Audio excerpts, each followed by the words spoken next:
যে ঘরে একটি সূরা যত বেশি তেলাওয়াত হবে ওই ঘরে আল্লাহ তাআলা তত বেশি রিজিকের ব্যবস্থা করবেন। তাকে রিজিক নিয়ে কোনো টেনশন করতে হবে না। একটা কাঁচা মরিচের জন্য হলেও কারো কাছে যেতে হবে না। এটা বাইহাকি শরীফের 2498 নম্বর হাদিসের ভিতরে রয়েছে। শাহুল ঈমান ইল বাইহাকির ভিতরে রয়েছে 2498 নম্বর হাদিস।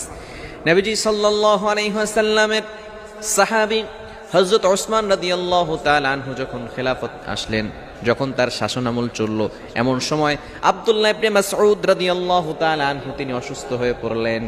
ওসমান রাদিয়াল্লাহু তাআলা আনহু তাকে দেখতে গেলেন। আমরা অনেক সময় মানুষ অসুস্থ হয়ে গেলে দেখতে যাই না।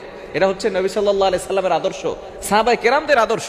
যখনই কোনো মানুষ অসুস্থ হয়ে যেতেন, আপনার সহপাঠী, আপনার প্রতিবেশী অসুস্থ হয়ে গেলে আপনি তাকে দেখতে যান, তার জন্য কিছু হাদিয়া নিয়ে যান। সে হয়তো অসহায় অবস্থা আছে, চিকিৎসা করাতে পারছে না, আপনি তার কাছে যাবেন। এটাই হচ্ছে সবচেয়ে উত্তম পদ্ধতি এবং এটা হচ্ছে সুন্নাহ পদ্ধতি। ওসমান রাদিয়াল্লাহু তাআলা আনহু আব্দুল্লাহ ইবনে